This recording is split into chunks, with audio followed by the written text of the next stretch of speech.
41 minutes. Not 4 minutes. Not 14 minutes. 41 minutes of documented, time-stamped presence inside the home of an 84-year-old woman in the Catalina foothills of Tucson, Arizona. That number, 41, is the number that changed everything about this investigation from the inside, before the public knew it. It's the number that made Sheriff Chris Nanos pick up his phone and make a call that sheriffs almost never make in missing person cases. It's the number that separated what law enforcement was being told about what happened to Nancy Guthrie from what the evidence was actually showing them. And it's the number that, when you understand what it means, when you understand what experienced investigators understand about human behavior and criminal timing inside residential properties, makes the kidnapping narrative collapse. This is not a video about who took Nancy Guthrie. The investigation is active as of February 14, 2026, and law enforcement has not identified a suspect publicly. 3 individuals were detained on the evening of February 13 near a neighborhood approximately 2 miles from Nancy's home following FBI and SWAT operations involving multiple agencies. But this video is about something more fundamental than who. It's about why Sheriff Nanos knew from the beginning that what happened inside Nancy Guthrie's home was something different from what the ransom notes were telling everyone. It's about 41 minutes. Essential medication left on a kitchen counter. Security cameras that failed in ways that suggested prior knowledge. Ransom communications that violated every behavioral pattern of professional abduction for financial gain. And DNA found at the property that does not belong to Nancy or anyone close to her. Before we examine every piece of evidence in this case and what it tells investigators about what actually happened, make sure to subscribe and hit that notification bell right now. Here at the Case Files Collective, we don't speculate. We examine the documented evidence, the confirmed official statements, and the investigative patterns that experienced law enforcement recognizes. Even when the public hasn't yet caught up with what the evidence is actually showing. New investigations and case updates every week. If you think this case is exactly what the ransom notes want you to believe it is, watch this video first, then decide. Hit the like button and drop a comment. Where are you watching from? Now, let's start where the investigation actually started. Not with the ransom notes. With 41 minutes. Before any analysis, any theory, any evidence, we need to understand who this investigation is about. Because the moment she becomes an abstraction, the moment she becomes a case number or a media story rather than a person, we lose the most important thing about this entire investigation. Nancy Long Guthrie was born on January 27, 1942, in Fort Worth, Kentucky. She is 84 years old. She raised 3 children in Arizona over more than 5 decades, Annie, Savannah, and Cameron. She became a grandmother. She remained mentally sharp, cognitively clear, and engaged with the world around her well into her 80s. Her daughter Savannah described her in a video released on February 13 in terms that reveal a woman whose presence is felt immediately by everyone who knows her. "Our mom is a kind, faithful, loyal, fiercely loving woman of goodness and light," Savannah said. She has grandchildren that adore her and crowd around her and cover her with kisses. That woman, that grandmother, was taken from her home sometime in the pre-dawn hours of February 1, 2026. And the manner in which she was taken, the evidence left behind, the evidence not left behind, and the evidence that shouldn't have been there at all forms the investigative foundation of everything we're about to examine. Sheriff Chris Nanos described Nancy to reporters as sharp as a tack. She had no cognitive impairment, no dementia, no conditions that would cause confusion or disorientation. She was physically limited, with mobility concerns that law enforcement acknowledged publicly.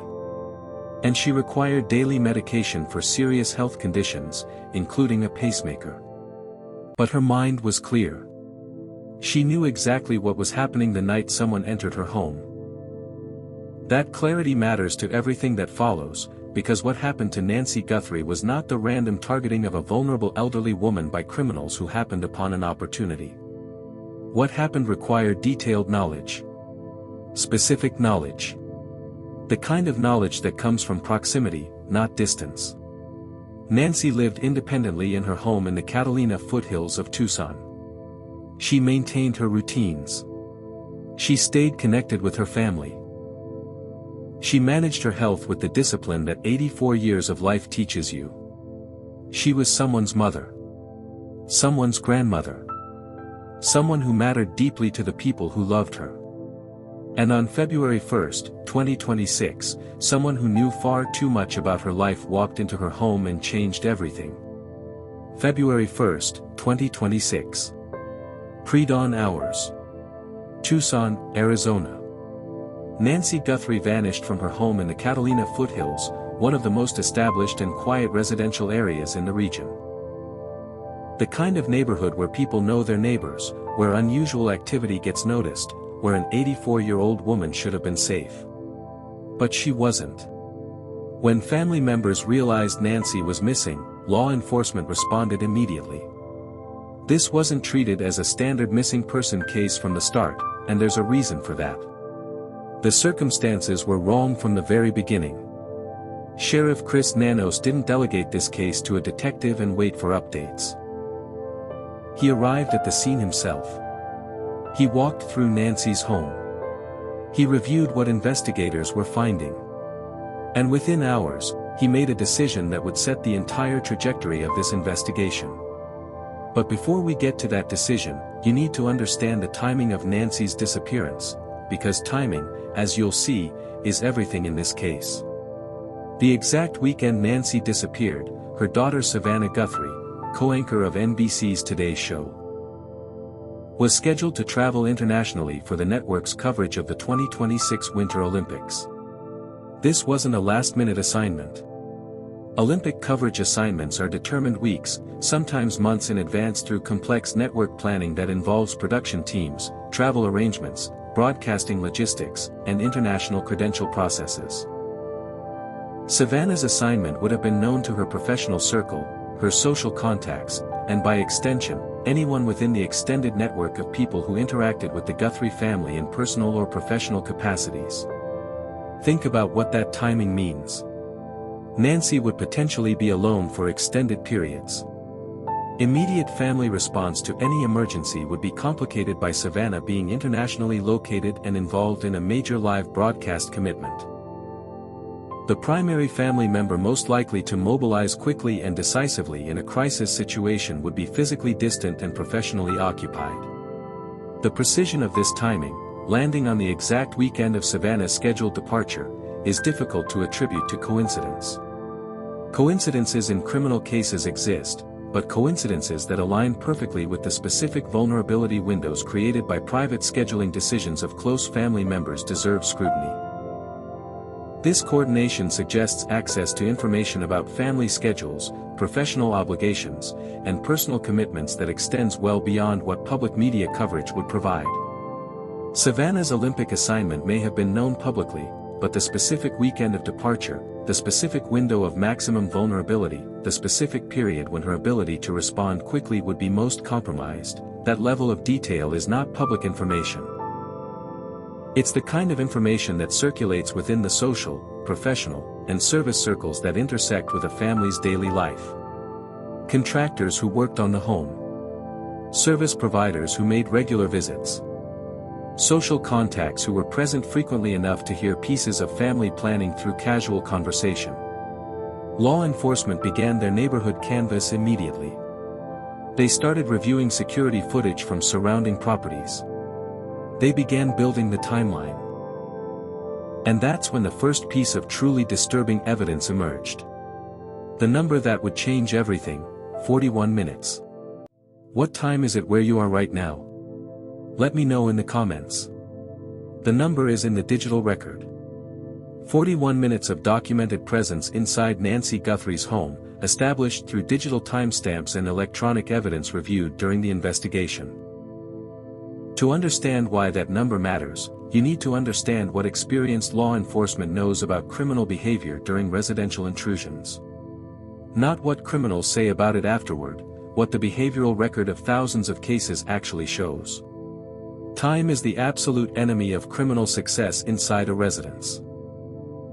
Every additional minute spent inside a target location exponentially increases the risk of discovery, increases the probability of witness identification, increases the chance of something unexpected happening that forces an improvised response. This is not theory.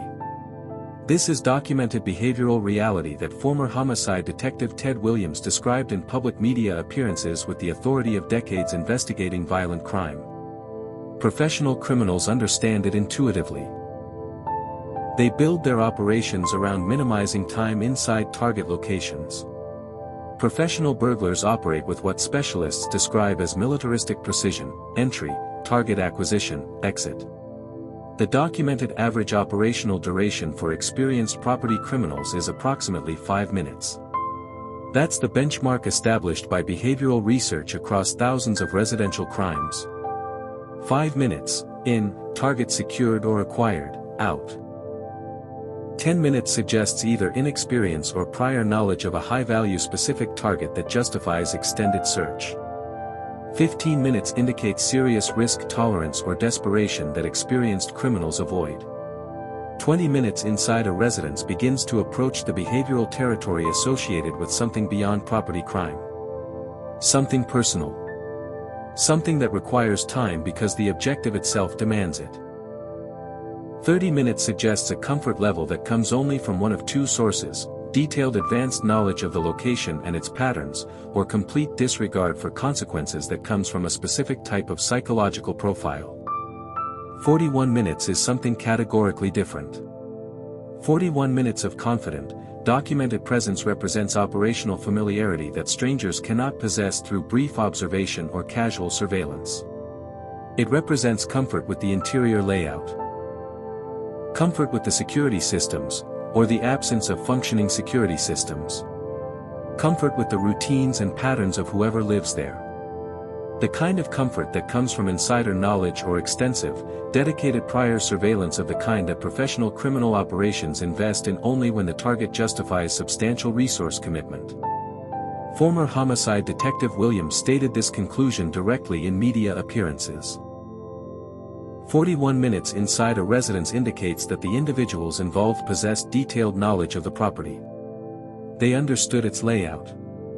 They felt comfortable with the security situation. They operated with confidence that should not exist among strangers encountering a residential target for the first time. Think about what that means specifically for this case. Someone spent 41 minutes in the home of an 84-year-old woman with limited mobility, in the complete darkness of pre-dawn hours, without triggering any response that would have forced early departure. Without creating any commotion that reached neighbors. With enough time and enough comfort to conduct whatever activity their presence there required. That is not the behavior of a stranger who identified Nancy Guthrie as an opportunistic target. That is the behavior of someone who knew this home. Who had been there before, in some capacity, under some circumstances. Who understood exactly what to do and how much time they had to do it. Sheriff Nanos was briefed on this timeline and this evidence pattern within the first 24 hours of the investigation. And the moment he understood what 41 minutes meant in the context of everything else found at the scene, he made his decision. But it wasn't just the time. It was what was left behind. If you're finding this analysis valuable, hit that like button and let's keep going. Nancy Guthrie's essential medications remained in her home after whoever took her spent 41 minutes inside it. Not hidden. Not locked away. Accessible. Visible on the kitchen counter where she kept them for easy morning access. The sheriff was specific in his public statements about the nature of these medications. These were not lifestyle supplements. Not optional wellness products. These were pharmaceuticals managing serious medical conditions whose absence creates rapid physiological deterioration. The specific conditions were not disclosed to protect family privacy, but the medical necessity was unambiguous. These medications maintained Nancy's physiological stability, prevented dangerous complications, and kept her alive and functional. Missing a single day of treatment for conditions of this severity can trigger serious medical episodes. Missing multiple days creates cascading health crises that threaten survival regardless of any other circumstances. Now consider what professional kidnapping for financial gain requires, not as theory, but as documented operational necessity established through decades of criminal cases investigated by law enforcement around the world. Victims must be kept alive, reasonably healthy, manageable until ransom collection is complete. Dead victims cannot be exchanged for money. Critically ill victims become operational liabilities rather than assets. They require emergency medical intervention that creates exposure. They become unpredictable. They complicate negotiation timelines. They force decisions that experienced kidnappers plan meticulously to avoid. Essential medication keeps victims stable. It prevents the medical emergencies that could force premature contact with hospitals or emergency services. It maintains the operational timeline that ransom negotiation requires. Any professional kidnapping operation, any operation genuinely motivated by financial extraction from the Guthrie family, would have taken those medications, not as an afterthought, but as basic operational necessity. They were not taken. This forces an uncomfortable analytical conclusion. Either whoever spent 41 minutes in Nancy's home did not understand the medical necessity of those medications despite spending enough time there to see them and conduct whatever else they were doing, or they understood the medical necessity, and the medications were left behind deliberately. The first possibility requires explaining how someone with enough insider knowledge to spend 41 comfortable minutes in the residence failed to understand a basic aspect of the person they were supposedly taking.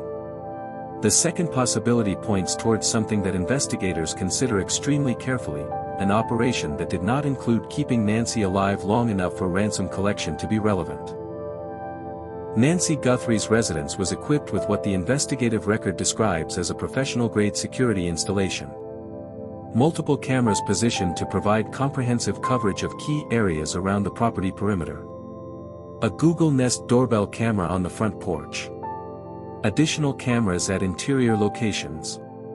During the 41-minute window when someone was present in her home, the interior cameras were not functioning. Not broken by mechanical failure. Not disabled by power surge or random equipment malfunction. Inoperable in a manner that suggested deliberate intervention, or, critically, advanced knowledge of which specific systems needed to be addressed. The doorbell camera disconnected at 1:47 a.m., the precise timestamp Sheriff Nanos presented in his February 5 press conference. Not because it malfunctioned. Because someone disconnected it, as the recovered surveillance footage would later demonstrate. Professional security systems include redundancies specifically designed to prevent this type of selective, targeted failure. Backup power supplies. Tamper alerts. Multiple overlapping cameras. These redundancies exist precisely because security companies understand that criminals will attempt to disable surveillance. The systems are built to make complete disabling extremely difficult without detailed knowledge of the specific installation. The pattern of camera failure at Nancy's home indicated something that investigators recognized immediately. This level of security system awareness indicates familiarity that cannot be achieved through casual observation from the street. Someone had to know specifically which equipment needed to be addressed. The camera placement. The equipment specifications. Where the connections were. How the system operated. That knowledge comes from one of two sources. Direct personal experience inside the residence, or detailed information provided by someone who possessed that personal experience. Detective Williams addressed this specific aspect in his public media appearances. Security system knowledge of this specificity indicates prior legitimate presence on the property, he assessed. Contractors who worked on installation or maintenance. Service providers with regular interior access. Social contacts who have been inside frequently enough to understand the layout and the systems. We've already discussed how Nancy's disappearance occurred on the exact weekend Savannah was scheduled to travel internationally. But this detail deserves re-emphasis because of what it reveals about the level of insider knowledge required. Random criminals do not plan around the specific travel schedules of a victim's prominent family member. Random criminals do not spend 41 comfortable minutes in a residence. Random criminals do not know which interior cameras to disable. The picture forming was not consistent with stranger crime. The picture forming was consistent with something else. Something that Sheriff Nanos recognized with enough clarity to make the call that changed the entire trajectory of this investigation. What's the weather like where you are today? Comment below. Against everything the evidence inside Nancy's home was telling investigators, the Ransom communications arrived. And investigators who have spent careers studying professional kidnapping operations recognized something immediately when they reviewed what was being sent. These communications did not fit the behavioral pattern of real abduction for financial gain. Not in small ways. In fundamental ways that experienced investigators who have studied professional ransom operations across decades recognize as categorical departures from how these crimes actually operate. Professional kidnapping for financial gain follows consistent operational patterns that have remained stable across different criminal organizations, geographic regions, and decades of law enforcement investigation. These patterns are not arbitrary stylistic preferences. They are operational necessities that reflect the logical requirements of successfully extracting money from a family while managing law enforcement pressure. Communication must be consistent, frequent enough to maintain family urgency and compliance, structured enough to move toward collection, specific enough to provide a payment pathway. Proof of life is not optional. It is the fundamental transaction of legitimate ransom negotiation. The family provides money. The criminals provide the victim. For that transaction to proceed, the family must have ongoing evidence that the victim is alive and that payment will result in return. Without credible, verifiable, regular proof of life, a family's willingness to pay deteriorates rapidly. Experienced kidnappers provide proof of life because their entire operation depends on it. Deadlines serve specific purposes in professional ransom operations. They create payment urgency. They compress the decision timeline in ways that make rational resistance more difficult. But they are not meant to pass without consequence. Deadlines that pass without follow-through communicate operational weakness and reduce family compliance with future demands. The Nancy Guthrie ransom communications, from the beginning, violated all of these patterns. Multiple deadlines passed without credible follow-through or rescheduling. A $6 million Bitcoin demand with a 5:00 p.m. Thursday deadline arrived, followed by a second deadline for the following Monday. Both passed without the consequences or continued negotiation pressure that professional kidnapping operations maintain. Communication became erratic rather than systematic. Inconsistent rather than structured. The family was receiving messages, then gaps, then messages from sources whose authenticity couldn't be verified. Most critically, no acceptable proof of life was provided. No specific details about Nancy's current condition. No location markers confirming her current status.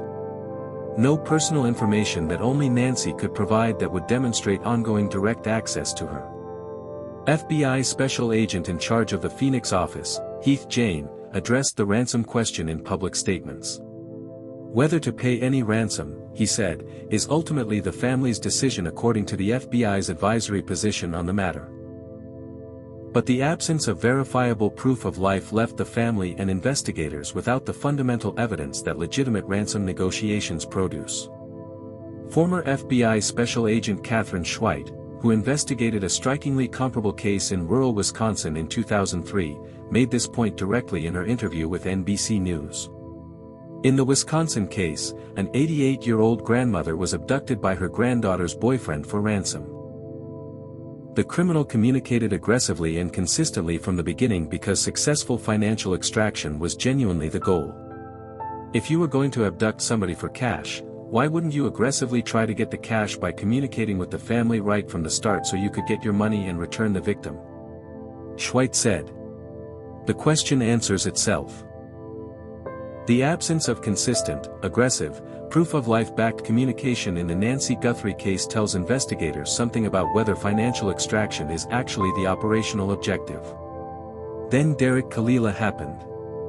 On February 4, 2026, Annie Guthrie and her husband received a text message from an unknown number. The message read, "Did you get the Bitcoin? We're waiting on our end for the transaction." 3 minutes later, a family member received a 9-second call from the same number. Investigators traced that number to Derek Kalila, 42, of Hawthorne, California. He was arrested on February 5. He admitted to sending the messages. His explanation: he had been watching television coverage of the case and was trying to see if the family would respond.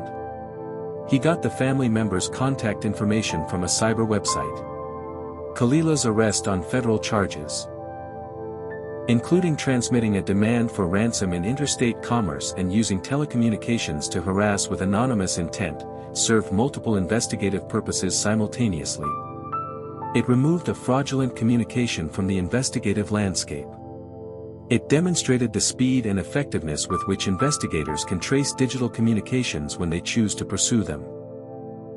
And it sent a message, formalized in the Department of Justice statement, that authorities would continue to hold accountable anyone seeking to interfere with federal investigations or profit from a victim family's grief. But Kalila's arrest also highlighted something about the authentic ransom communications that remained unresolved. If one person with no connection to the crime could identify family members' contact information and send demanding texts within days of national media coverage, how does an investigator distinguish that fraud from legitimate communications generated by actual perpetrators? The answer lies in proof of life. Authentic communications from people who actually have Nancy would include information that only someone with access to Nancy can know. Information that Derek Kalila, watching television in Hawthorne, California, could not possess. The absence of that information from any of the ransom communications is itself investigatively significant. This case has more twists. Make sure you're subscribed so you don't miss updates as this investigation develops. By the time investigators had reviewed the 41-minute timeline, the medication abandonment, the security system knowledge, the timing coordination with family travel, and the behavioral anomalies in the ransom communications, 3 working theories had taken shape. But before we discuss those theories, there's one more piece of evidence that could ultimately solve this entire case. DNA. On February 13, 2026, the Pima County Sheriff's Department released an official statement that changed the investigation's trajectory once again. DNA other than Nancy Guthrie's and those in close contact to her has been collected from the property. Investigators are working to identify who it belongs to. We are not disclosing where that DNA was located. That final sentence, the deliberate withholding of the location where unknown DNA was found inside the property, is itself informative. Investigators do not withhold the location of evidence from public disclosure unless the location carries investigative significance that could compromise ongoing work, tip off suspects, or contaminate the analytical process of identification. The location of where unknown DNA was found inside Nancy Guthrie's home is information that the Pima County Sheriff's Department and the FBI specifically chose to protect. Unknown DNA inside a crime scene.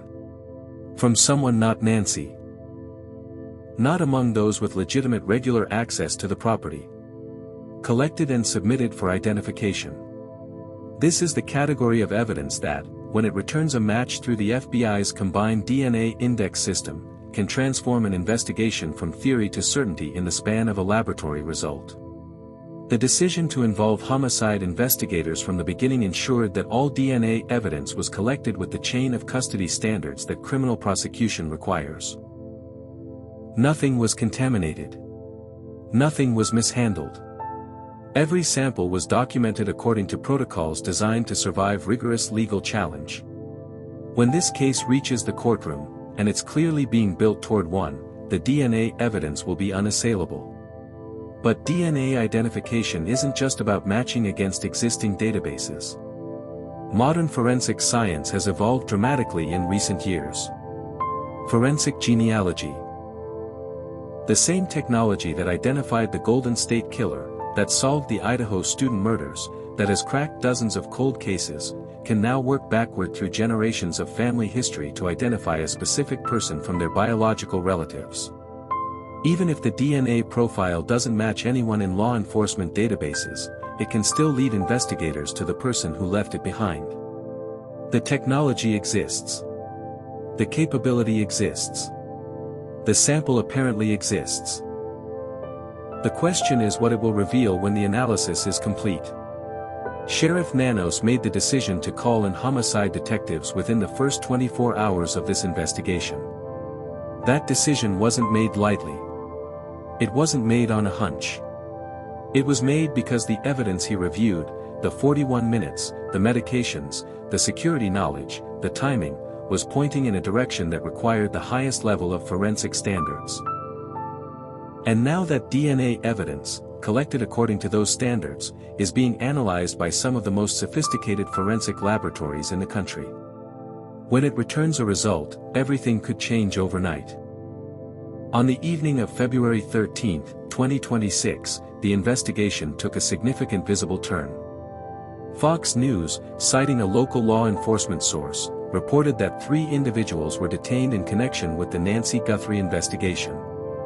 The source described the detained individuals as 2 males and one of their mothers. The source indicated a warrant had been served, and noted that during warrant execution, technically everyone is detained. The Pima County Sheriff's Department confirmed law enforcement activity near Orange Grove Road and North 1st Avenue, approximately 2 miles from Nancy's home. Multiple agencies were present. Reporter Shay Meinecke, who was among the first at the scene, documented vehicles from the Pima County Sheriff's Department, the FBI, Marana PD, Oro Valley PD, and Sahuarita PD all visible at the location. A silver Range Rover was photographed being searched in the parking lot of a Culver's restaurant near 1st Avenue and River Road, approximately 2 miles from the primary scene. CNN producers on the ground documented investigators photographing the vehicle's interior and trunk before it was towed. The Pima County Sheriff's Department stated that, at the request of the FBI, no additional information about the operation would be released at that time. This specific language, attributing the information hold to FBI request, indicates that the February 13 operations were part of a coordinated federal strategy rather than local law enforcement acting independently. Law enforcement activity at the location lasted approximately 4 hours before the area reopened and investigators departed. Think about what this operation represents. A warrant was served. That means a judge reviewed an affidavit presented by investigators and determined that probable cause existed to believe evidence of a crime would be found at that location. Judges don't sign warrants on speculation or theory. They sign warrants when the evidence presented meets a legal threshold. Multiple agencies coordinated this operation. The FBI, the Pima County Sheriff's Department, 3 separate municipal police departments. That level of coordination doesn't happen for routine follow-up. It happens when the investigation has developed specific, actionable intelligence that requires immediate response. 3 individuals were detained and questioned. Detention during warrant execution is standard procedure, but the fact that these individuals were held for questioning rather than immediately released suggests investigators had specific reasons to believe they possessed relevant information. A vehicle was searched and towed. The silver Range Rover photographed by media at the scene became a specific focus of the forensic examination. Vehicles contain evidence, DNA, fingerprints, trace materials, digital records from onboard systems, cell phone data. The decision to tow the vehicle rather than simply search it on scene indicates investigators believed it required comprehensive forensic analysis that couldn't be completed in a parking lot. No arrests have been announced as of February 14, 2026. No identities of the detained individuals have been publicly released. The Pima County Sheriff's Department confirmed it will not release information about individuals detained and later released without charges, consistent with constitutional protections that apply to anyone detained but not arrested. But the operational activity of February 13. The scale of the multi-agency response, the specific location 2 miles from Nancy's home, the warrant that required probable cause before it was signed, represents the most significant visible investigative movement in this case since the surveillance footage was recovered.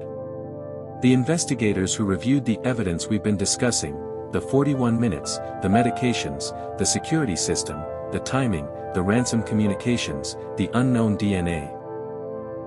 reached the operational conclusion that February 13 represented the moment to act on the leads that evidence had developed. Something in that evidence pointed them to that specific location, to that specific vehicle, to those specific individuals. And when law enforcement moves with that level of coordination and certainty, it means the investigation has moved beyond theory into action. Step back from the February 13 operations for a moment. Let's talk about the physical evidence that helped build the case to that point. The FBI's Video Forensic Analysis Unit erected a white forensic tent outside Nancy's home on February 12. Specialists who have worked other major cases, including the Brian Kohberger investigation, were on site. An osteometric board was brought in. Investigators recreated nighttime conditions to match those on the morning of February 1. They weren't just reviewing footage. They were conducting forensic analysis with specialized equipment designed to extract every possible detail from the surveillance video. The result of that work was a physical description that the FBI published officially on February 12, a male suspect, approximately 5 feet 9 inches to 5 feet 10 inches tall, average build, carrying a black 25-liter Ozark Trail hiker pack. That specific backpack has become one of the most analyzed items in this investigation.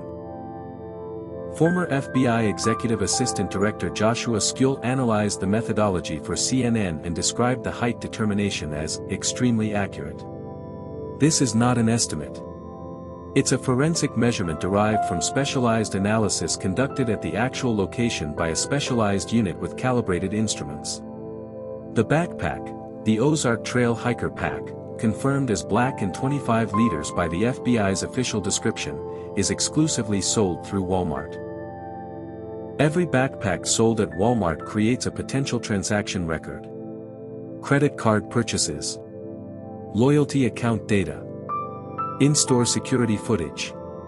If this backpack was purchased at Walmart, and most Ozark Trail products are, the pathway from product to purchaser may exist in retail data that investigators with appropriate legal process can access. Several gloves have been recovered during the investigation. The Pima County Sheriff's Department's official statement clarified that the closest gloves were found approximately 2 miles from the home. The gloves visible in the surveillance footage, the vinyl or heavy-duty rubber type designed to prevent fingerprint transfer, are the kind of evidence that yields DNA from the inside. When a person wears gloves during physically demanding activity, the interior surface collects biological material. Sweat. Skin cells. DNA that the gloves were specifically worn to prevent leaving behind is instead concentrated on the interior surface they were in contact with. Those gloves are in forensic analysis. The results are not yet public. There's also second footage. Video captured at approximately 10:52 a.m. on February 1, about 4 miles from Nancy's home, showing a person wearing and carrying backpacks at the exact time investigators have established as critical to the sequence of events. Law enforcement sources told TMZ that the FBI is specifically focused on that individual. That video, combined with the doorbell footage from Nancy's home, establishes a movement pattern. A person with backpacks in a specific location at 1:52 a.m. That same general profile 25 minutes later at Nancy's front door. The route between those 2 points passes through neighborhoods that have cameras. Houses that have Ring cameras and Nest cameras and security systems. The expanded request for a full month of neighborhood footage, from January 1 through February 2, is building the documentary record that may document every appearance of that individual in the area, including whether they appeared before February 1. When forensic analysis meets comprehensive surveillance documentation, the investigative net tightens significantly. By the time investigators had assembled all of this evidence, 3 working theories had taken shape. Each is supported by different aspects of what was found. None has been confirmed as definitive. But understanding these theories helps explain why the investigation moved in the direction it did. Theory 1, kidnapping that went wrong. Someone identified Nancy Guthrie as a target for financial gain. The knowledge of Savannah's prominence, her television platform, her public visibility suggested to a criminal mind that the family possessed resources worth targeting. They planned the operation with enough attention to detail to disable the security camera, to time the approach for the pre-dawn hours, to bring equipment including the Black Ozark Trail backpack documented in the surveillance footage. But they underestimated the complexity of what successful abduction actually requires. When complications arose, when law enforcement response proved more sophisticated than anticipated, when the ransom negotiation process became more difficult than their planning had accounted for, the operation began to deteriorate. This theory explains the initial ransom demands and the early communication patterns. It accounts for mistakes that more experienced operators would avoid. But it struggles with evidence that contradicts it. The 41 minutes of confident presence inside the residence contradicts the operational inexperience that would explain the communication failures. The security system knowledge demonstrates sophistication that coexists uncomfortably with the amateurism of the ransom communications. Theory 2, staged abduction designed to misdirect investigation. What happened to Nancy Guthrie occurred for personal reasons that had nothing to do with random criminal targeting. The ransom element provided cover. A narrative designed to point the investigation toward stranger crime, toward external criminal threat, rather than toward the people closest to Nancy. This theory better explains several of the most troubling evidence patterns. The familiarity with the home demonstrated by 41 minutes of confident presence reflects personal access. The security system knowledge reflects intimate understanding gained through legitimate presence. The timing coordination with family travel schedules reflects insider knowledge. The medication abandonment becomes more analytically coherent under this scenario. If long-term survival of the victim was never part of the actual operational objective, the medications are irrelevant. Theory 3, insider involvement enabling the operation. Someone with direct access to Nancy Guthrie's life, schedules, and personal vulnerabilities either participated directly in what happened or provided essential information to individuals who carried out the operation. This involvement doesn't necessarily imply direct participation by close family members. The extended social, professional, and service circles that intersect with any person's life include many individuals who possess varying degrees of knowledge about schedules, security systems, property layouts, and personal circumstances. Contractors who worked on the home. Service providers who made regular visits. Social contacts who were present frequently enough to observe patterns and develop familiarity. Information that seems casual and harmless in one context becomes operational intelligence in the hands of someone planning a crime. The investigative implication of this theory is that the suspect pool is not limited to strangers or to close family. It includes the extended network of people whose legitimate interactions with Nancy Guthrie over months or years created the knowledge base that the 41-minute operation required. All three theories share one element in common. They all require, as a prerequisite, detailed prior knowledge of Nancy Guthrie's home, life, and vulnerabilities. That requirement narrows the investigation in ways that random stranger theories cannot. The FBI's 24-hour command post in Tucson remains active. Several hundred detectives and agents remain assigned to the case. The reward stands at $100,000 for information leading to Nancy's location or the arrest and conviction of anyone involved in her disappearance. The investigative architecture includes several specific forensic processes still underway. The unknown DNA from the property is being identified through comparison against law enforcement databases and potentially through forensic genealogy methods. The capability exists. The technology exists. When this DNA returns a match, if it returns a match, the case could transform overnight. The gloves found approximately 2 miles from the home are an analysis for DNA that could have been deposited on their interior surfaces during use. Gloves worn during physically demanding activity collect biological material. That material is now being processed. Cell tower data from the period around 2 a.m. on February 1st is being analyzed for phone activity that would identify who was in proximity to Nancy's home during that window. The expanded request for 1 month of neighborhood surveillance footage, from January 1st through February 2nd, is building a comprehensive documentary record. Every camera within 2 miles of Nancy's home. Every Ring doorbell. Every Nest camera. Every security system that might have captured someone appearing in the area before, during, or after February 1st. Each of these parallel forensic processes represents an independent pathway to identification. If any one of them returns a match, it creates the convergence that investigators build prosecutable cases from, multiple independent streams of evidence pointing at the same individual. Sheriff Nanos told reporters on February 12 that investigators had developed good leads. Less than 24 hours later, the February 13 operations happened. The warrant.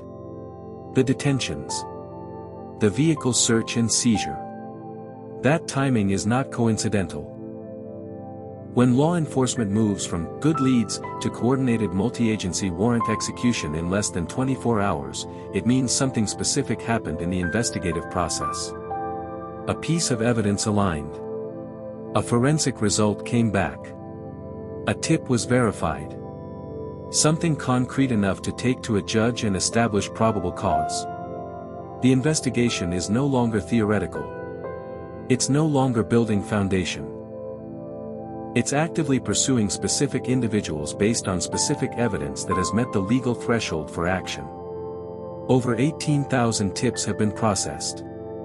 Hundreds of investigators remain committed to this case. The forensic work continues. The surveillance analysis continues. The DNA identification continues. And somewhere in that convergence of evidence, Nancy Guthrie's case is moving toward resolution.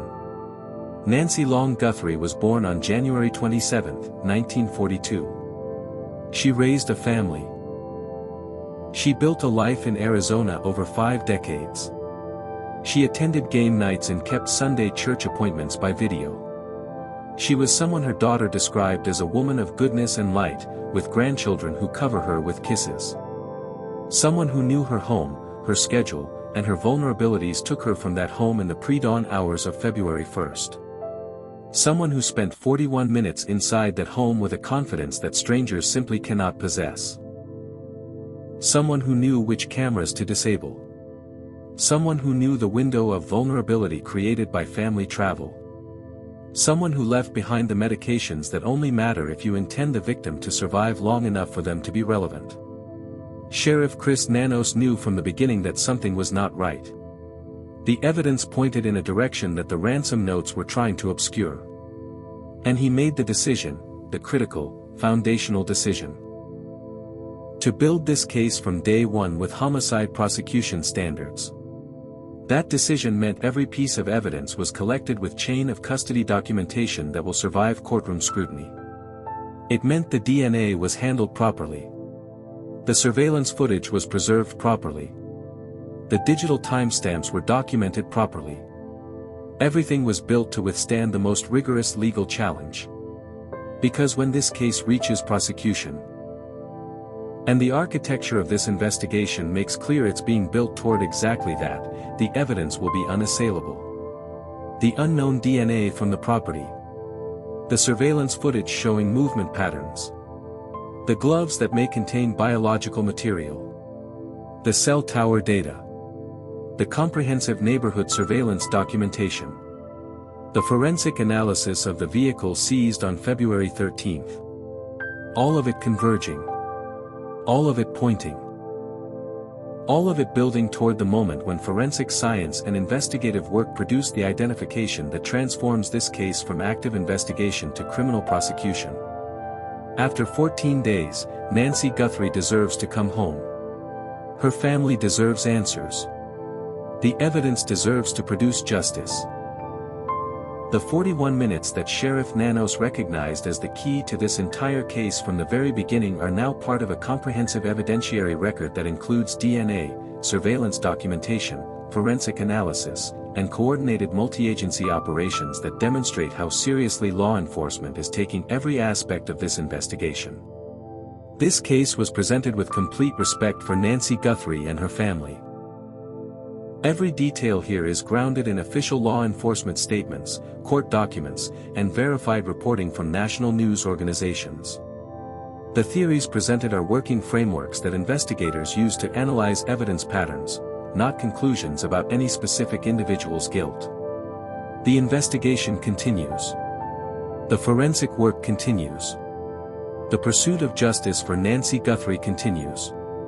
If this investigation moved you, subscribe to the Case Files Collective. Hit that notification bell.